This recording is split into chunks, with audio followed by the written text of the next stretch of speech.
o Susana me recomienda, cuando Susana me recomienda determinadas lecturas, te empezás a dar cuenta que hay figuras que siguen estando de otra manera. Eh, por ejemplo, las estructuras de la casa. Me encontré un artículo de arquitectura griega súper interesante de cómo eran las casas romanas, o en el periodo grecorromano, en donde había toda un ala para el cuidado, en donde la visita no podía entrar. La parte pública eran como los jardines y algún como comedor, pero después había toda un ala, como una trastienda que era el territorio de lo femenino, en donde ahí estaban las prácticas de cuidado y había una frontera dentro de la casa. Entonces empezás a encontrar un montón de cosas que ¿por qué no se dice esto?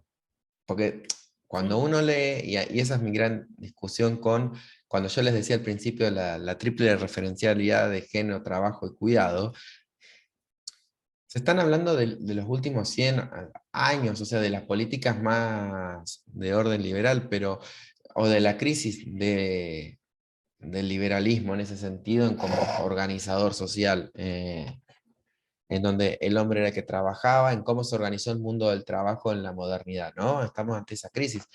Pero esa crisis viene también porque hay un montón de esto que acaba de decir Susana, de cómo lo silenciado del medioevo o del de periodos anteriores, del grecorromano o de lo que sea, sigue estando, se lo sigue actuando, pero no se lo habla.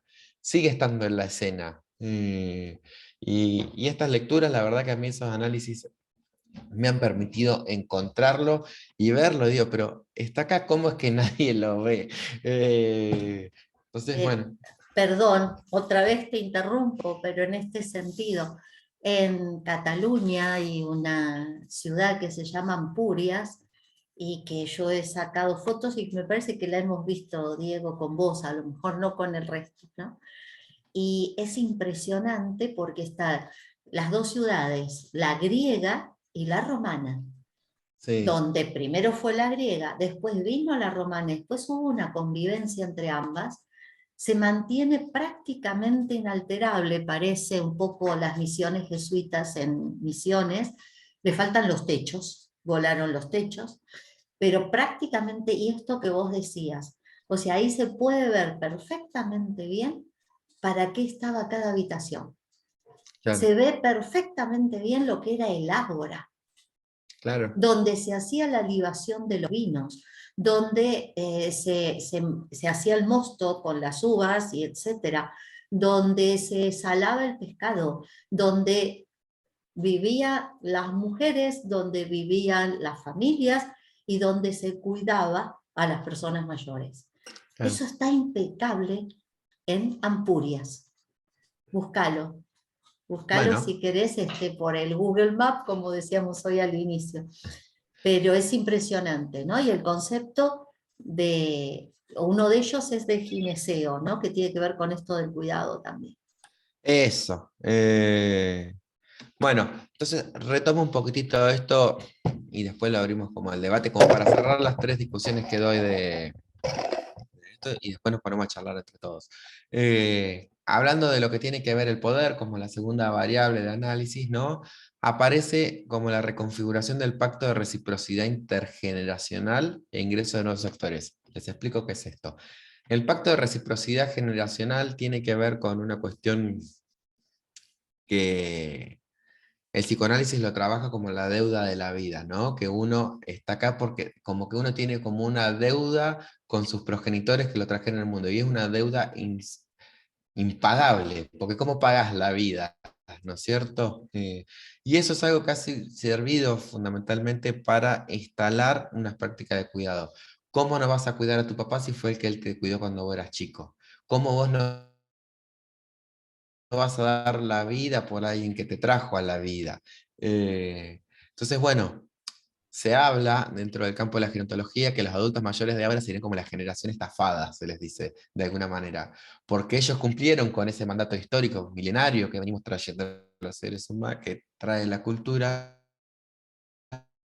y que ahora con la llegada de nuevos servicios y con los cambios en la cultura, no están recibiendo el pago por esa deuda o por ese sacrificio que ellos hicieron en ese momento, ¿no?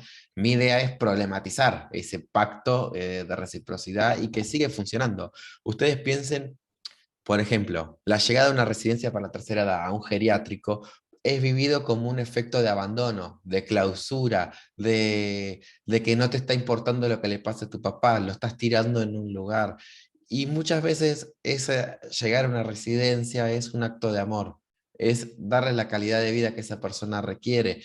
Hablando siempre de una residencia que trabaje bien, ¿no? No estoy, hagamos como esa salvedad, ¿no?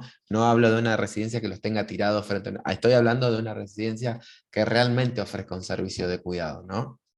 Entonces, cómo eso hoy empieza a tener como otra lectura, e incluso por los viejos, de mi casa y mis hijos no pueden, y está bien que no puedan. Yo los hubiera, antes uno los hubiera obligado y ellos repensando. Yo a mi mamá la cuidé, pero no sé si la cuidé como ella hubiera necesitado realmente. Lo hice porque había que sostener un mandato social de cuidarla, pero realmente yo no estaba preparado para cuidarla, y quedan como muy traumatizados por esas vivencias y esas experiencias, ¿no? De hacer algo para lo cual uno no está preparado. No sé, ustedes imagínense bañar a su padre, cambiarle un pañal a su padre. Son como situaciones en donde la intimidad y demás son muy difíciles de trabajar. Esto como una cuestión del poder para pensarlo transversalmente. Por otro lado, y acá también tomando a Detienne, los maestros de la verdad que aparecen dentro de lo que es un proceso de toma de decisiones. Acá el discurso médico, el discurso de quién lleva la voz cantante en cuando se organiza una estrategia de cuidado, ¿no? En donde el viejo queda en la gran mayoría de las veces, queda completamente desdibujado en este proceso. Y por otro lado, el padecimiento cognitivo como criterio de exclusión de toma de decisiones. ¿Esto qué quiere decir? Que cuando una persona tiene algún tipo de padecimiento en el índole cognitivo, se lo deja de tener en cuenta, como si su voz ya no tuviera más derecho a participar en este proceso, o no hubiera que hacer tiempo para pensar o para generar las condiciones para que él pueda decidir. Eso quiere decir, bueno, por ahí para yo tomar me pongo en el lugar del viejo, ¿no? Para que esa persona pueda tomar esa decisión, es necesario hacer un trabajo previo. Y muchas veces no se hace ese trabajo previo, de generar las condiciones para que él pueda escucharlo, de que la información le llegue de una manera clara y que él la pueda comprender. Entonces, es todo un trabajo que no se suele hacer. Cuando aparece el diagnóstico, ya es una voz que no hay que tener en cuenta.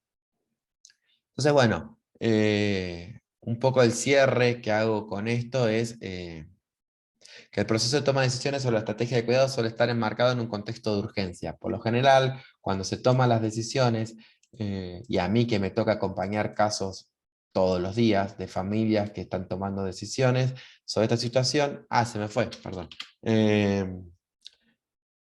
Siempre se espera que la pelota explote, la situación explote la situación, y la situación nos viene dando señales, aparecen, pero lo que pasa es que no las queremos ver. Esto que hablaba Susana de lo medieval, ¿no? Y cuando se explota la situación, es que se toman decisiones que pueden, a ver, las casas, uno se da cuenta cuando una casa no puede alojar a un padre, porque tiene riesgo de caídas, porque y sí, personas con deterioro cognitivo que continúan viviendo solas por las noches, entonces por ahí se desorientan y se levantan, empiezan efectos de malnutrición, empiezan a haber señales que uno, por los prejuicios, por lo que sea, no las quiere ver. Entonces, cuando la bola explota, es que se toman decisiones drásticas. Eh, entonces, bueno, ante esta situación crítica, se suele suspender o limitar la posibilidad de participación de las personas mayores con padecimiento cognitivo. Las medidas que se toman durante estos periodos de crisis no solo involucran la institucionalización, que no solo, cuando se arma una crisis, no solo se decide meterlo en un geriátrico, sino que también esto implica el armado de cuidados de 24 horas dentro del domicilio, que la persona, estoy hablando de todas estas cosas, ¿no? La mudanza a la casa de un familiar. Bueno, ya no puedes vivir más solo, te vas a venir a vivir conmigo. Le arman un bolso y todas sus pertenencias se producen situaciones como de despojo. Es decir, Todas estas medidas, que si bien tienen un sentido en un momento crítico, cuando se supera la situación de crisis no vuelven a ser revisadas. No sé, imagínense que se quebró la cadera porque hubo una caída. Bueno, va a venir a hacer la rehabilitación conmigo a casa, papá, papá, papá. Y por ahí después, una fractura de cadera, una persona a los 3 a la semana está caminando con una rehabilitación de una semana y se puede volver a algo como intermedio o algo, un acompañamiento más leve que ayude a prevenir todo esto. No es lo que suele pasar. Se toma una decisión drástica y no se la vuelve a revisar. Eh, bueno, todas estas medidas, si bien tienen un sentido y son necesarias, pues la urgencia así lo demanda, en muchos casos no deberían ser permanentes. Por lo general, estas medidas de crisis, una vez adoptadas, no suelen tener revisiones, quedando las personas con padecimiento cognitivo bajo un sistema de cuidado tutelar, y acá hablo de una cuestión como paternalista, con altos niveles de restricción para pensar alternativas distintas. Y esto aumenta la dependencia de las personas mayores. Es contraproducente. Y también no solo hablo de medidas ambientales, hablo de tratamientos farmacológicos que se instalan ante situaciones agudas, un tratamiento farmacológico y nunca más es revisado. Les voy a dar un ejemplo. Yo tengo una residencia para personas mayores que abrimos hace casi un mes. Estamos como nuevitos inaugurando. El primer caso que me llega es el de una mujer en silla de ruedas, polifarmacia con Valcote y haloperidol. Son antipsicóticos y anticonvulsivos de un nivel terrible. La mujer es una mujer que ingresa por salud mental, porque fue, vamos a hablar, lo voy a hablar como en criollo, una manipuladora toda la vida. Simulaba caídas para que el hijo o los familiares le dieran pelota. Nunca nadie la vio caerse. El hijo entraba a la cocina y se la encontraba tirada. Y entraba al baño y se la encontraba tirada en el baño. Inventaba escenas. El hijo, cansado de esta situación, decide institucionalizarla. En otra residencia, no la mía, ¿no? En esa residencia simula una caída con la mala suerte, que es lo que le suele pasar a estos casos clínicos, que le salió mal la caída. Y se fue y dio la cara contra el piso y le quedó toda la cara negra. Salud mental la medicaron con esto. Esta mujer está con convulsión. Quedó con esa medicación desde hace 7 meses, nadie la revisó. Quedó en silla de ruedas postradas, una mujer que es completamente autoválida. Entonces, bueno, como ingresó con nosotros con la residencia, fuimos sacando de a poco todos estos fármacos, porque no es fácil sacar estos fármacos, porque una vez que se ingresa a tomar esta medicación, implican un proceso de tiempo para sacarlo, pues son medicaciones muy fuertes que alteran las conexiones sinápticas de las neuronas, el sistema endocrinol, todo cómo no funciona, son drogas muy, muy fuertes. Y bueno, la mujer ahora está caminando, nada, necesitaba un espacio de contención y de escucha y un lugar diferente para su queja, que va a ser siempre quejosa, va a ser manipuladora, pero bueno, la forma de abordar todo eso requieren una revisión. Esa mujer, si hubiera permanecido en esa residencia, hubiera quedado en silla de ruedas toda la vida, seguramente con sujeciones para que no se deslice de la silla, y polimedicada, y le irían incrementando la medicación. Y era un problema más de cómo ella está atravesando este momento de la vida, ¿no? Entonces, bueno, cuando hablamos del poder y de la manera en que se toman estas decisiones, estoy hablando también de todo esto. Entonces, me parece importante en esto retomar las nociones de participación en un contexto en donde el pacto de reciprocidad intergeneracional que hablábamos antes está ampliado, se comienza a ampliar, que empiezan a entrar nuevas figuras, y la emergencia y reconfiguración de los servicios de cuidados formales en un marco de perspectiva de derechos que tiene que ver con esto, ¿no? El derecho, la perspectiva de derechos es algo, es como el nuevo paradigma. Cuando se habla de cuidados, lo van a encontrar en todos lados. Está en la infancia, está en la discapacidad, es como una nueva no, porque a ver, uno lo lee y decís, pero es obvio, ¿por qué estamos hablando de esto? Es como cuando uno lee la Convención de los Derechos Humanos, ¿no? Es algo tan obvio, pero bueno, tiene que estar, lamentablemente vivimos en una sociedad en la que hay que decir que todos merecemos un trato digno, ¿no? Y bueno, tiene que ver con eso. Entonces, con el poder, estas son las discusiones que yo voy dando. Y por otro lado, en el padecimiento cognitivo, que es la última, que es la dependencia, encontramos, bueno, estas tensiones, ¿no? La vigencia de estereotipos y prejuicios sobre las personas mayores y en especial con padecimiento cognitivo. Un diagnóstico que yo detesto y que siempre me llega por todos lados es cuando ponen deterioro cognitivo acorde a la edad. Como si la edad tuviera un aparejamiento de estar deteriorado, ¿no? Porque no decimos, por ejemplo, cáncer de mama acorde al género. No es algo que se dice. Porque los hombres también tienen cáncer de mama. Y no es algo que aparece o no aparece. Yo trabajo con gente que tiene 95 años y no tiene nada de deterioro cognitivo.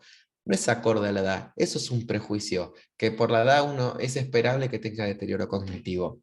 No es esperable. ¿Aparece o no aparece? Y si aparece hay que ver qué se hace. Por otro lado, la banalización de cuidado de personas mayores con padecimientos cognitivos. Cuando hablo de banalización es como, es fácil, es estar ahí, no hacerle la palmadita en el hombro, lo que quiere es mimito, hola abuelita, ¿cómo está? Es eso, ponerla a pintar mandalas, no sé, todas esas boludeces que se dicen y uno las ve constantemente. Eh, y por otro, los efectos de clausura que tienen los diagnósticos, ¿no?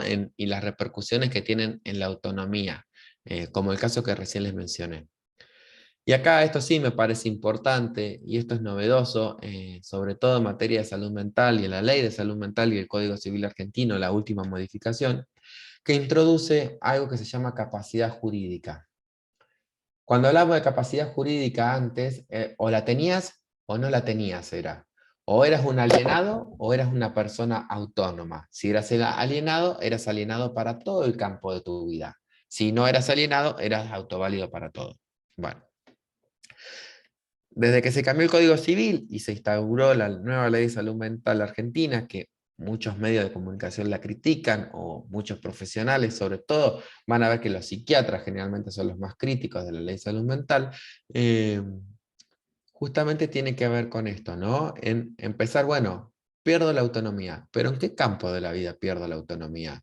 No pierdo la autonomía en todo, pierdo la autonomía en esto, pero tengo derecho a ver cómo me van a ayudar en esta dependencia. ¿Se entiende? Que yo no tenga autonomía en este campo de la vida no te autoriza a vos a hacer lo que quieras conmigo. Entonces, eso es lo que inaugura un poco el nuevo Código Civil argentino y la Ley de Salud Mental. Los derechos que tienen las personas sobre todo cuando hay una pérdida de autonomía, a que no pierdo la autonomía en todas las esferas de mi vida. Perdí autonomía acá, pero yo tengo el derecho a recibir la ayuda necesaria para que eso sea atendido y de la manera que vaya acorde a mis hábitos, costumbres. Y en segundo lugar, también realizo como una lectura crítica sobre aquellas visiones que establecen etapas y niveles de dependencia como criterio único. Es muy común cuando uno lee cualquier manual que se habla de psiquiatría, que se habla Alzheimer, estadio incipiente, leve, moderado, severo. Y cuando yo veo esas cosas, se olvidan del componente creativo del ser humano. Yo he visto personas con unos Alzheimer súper avanzados que con la poca reserva cognitiva han puesto su capacidad creativa y han logrado hacer cosas increíbles. Y personas que no tienen tantas afectaciones cognitivas no han sido capaces de ponerlas en juego. Entonces hay que tomar con cautela también cuando se habla del nivel de deterioro, porque el componente humano creativo está siempre presente y la capacidad de ponerlo en juego, o como dice Hannah Arendt, la capacidad indiscutible del ser humano de iniciar como una nueva serie, ¿no? De que viene la discusión, bueno, me salgo de acá y creo algo nuevo.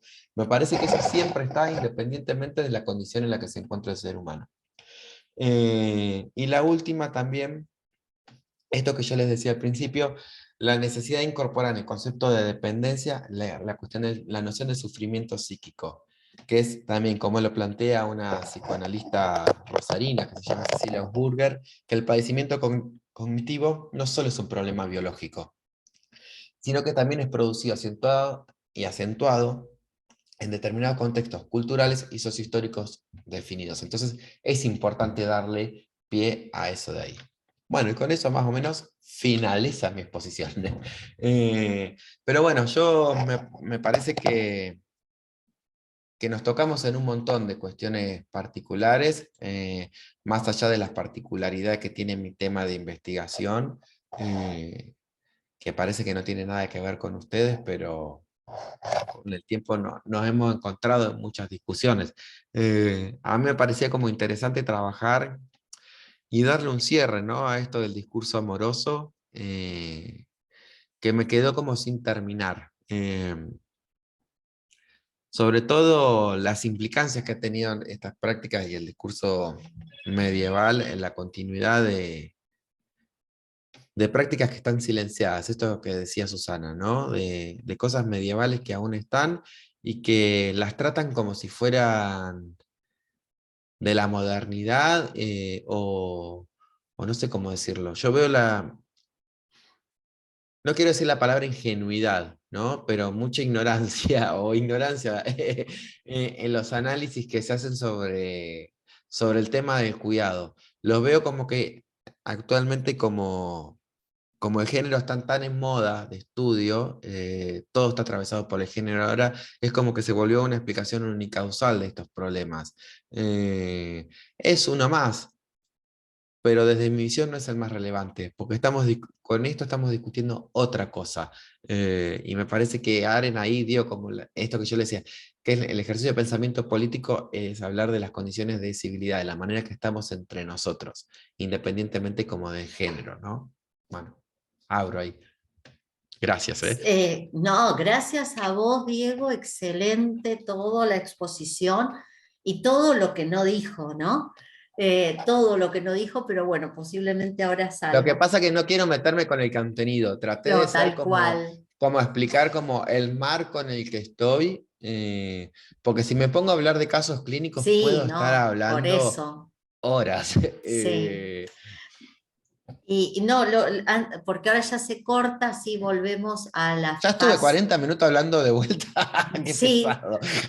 no, no, para nada. Y así ahora ya abrimos a las preguntas, pero en estos Dale. 5 minutitos voy a hacer algo que no suelo hacer, pero bueno, hoy sí. Me parece que es muy interesante, entre otras cosas que van a señalar ustedes, a mí me interesa volver a la cuestión. Ah, sí, sí, Romy, no te hagas problema. Y escribilo después, cuando volvamos a entrar.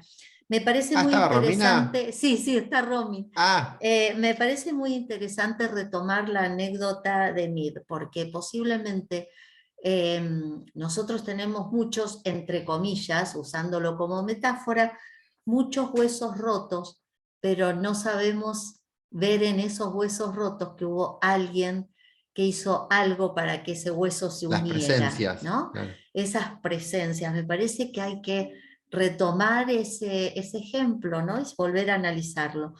Me parecen cuestiones filosóficas, como bueno, hablaba el otro día, o sea, el otro día yo decía, hablamos del robo del fuego por Prometeo, y se lo trata de filosófico, pero no se trata de filosófico el robo que hace el marido de Duoda de sus hijos.